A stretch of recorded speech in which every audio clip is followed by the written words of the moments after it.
इस चित्र को ध्यान से देखिए। इस चित्र में 3 चित्र दे रखे हैं मैंने अफ्रीका को लेकर। मोरक्को कहां मिलेगा मोरक्को?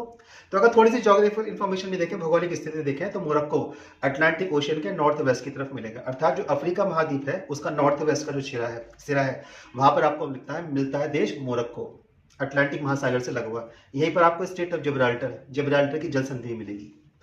और मोरक्को के बाद सीधे जिब्राल्टर की जल संधि आएगी, ओशनिक वाटर बॉडी आएगी, उसका सीधे यूरोप स्टार्ट हो जाता है।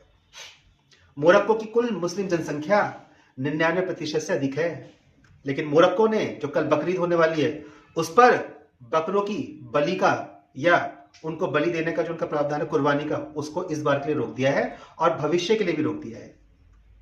और जो रीजन दिया गया है वह रीजन अधिक महत्वपूर्ण कारण, क्योंकि वर्तमान विश्व प्रताड़ित है वैश्विक तापमान ग्लोबल वार्मिंग से, और वर्तमान विश्व प्रताड़ित है खाद्य श्रृंखला के बिगड़ते हुए स्तर से।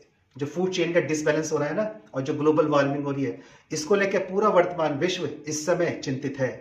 मैं इस बात को लेकर समर्थन नहीं कर रहा हूं कि हम जो प्रतिदिन मांसाहार का सेवन कर रहे हैं उसको करते रहना चाहिए, उसमें भी हमको कमी करनी पड़ेगी। लेकिन अभी हम मोरक्को की चर्चा कर रहे हैं। भारत के जो इस्लामिक कट्टरपंथी जो ऊंट और गाय तक को काटने के लिए तैयार रहते हैं और नाम बकरीद है, मोरक्को ने उस बकरी को काटने पर प्रतिबंध लगा दिया है। उन्होंने कहा है कि पशुओं की जनसंख्या में बहुत तेजी के साथ कमी आ रही है और पशु जो खाद्य श्रृंखला का एक महत्वपूर्ण घटक है, अगर ये चला गया तो भविष्य में ये हम सब के लिए और पूरे वैश्विक स्तर के लिए एक संकट की घड़ी के रूप में उत्पन्न हो सकता है।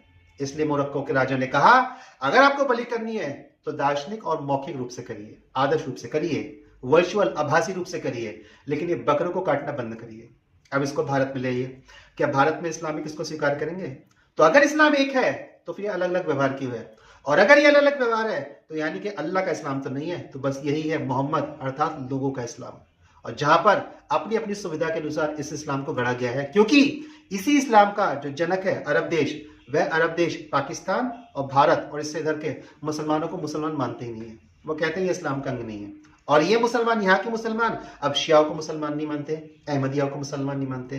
तो इनमें इतना एक्सक्लूजन निष्कासन है कि एक दिन ये चुल्लू भर पानी की तरह बच के रह जाएंगे। और बात करते हैं किसकी? एकता की। और पूरे विश्व में इन्हीं इस्लामिक कट्टरपंथियों ने, कठमुल्लोवादों ने आतंकवाद फैला रखा है। बस हमको इसी विभेद को समझना पड़ेगा कि अल्लाह का इस्लाम और मोहम्मद का इस्लाम में अंतर है। अल्लाह का इस्लाम प्योर है, जो प्रकृति के संघर्ष की बात करता है। ये सारा मोहम्मद का इस्लाम है जो आतंकवाद, कट्टरपंथ और काफिरवाद की बात करता है। चैनल को सब्सक्राइब कर लीजिएगा, वीडियोस को लाइक कर लीजिएगा, मुझे समर्थन देते रहिएगा ताकि मैं अपनी आवाज को इसी प्रकार उठाता रहूं।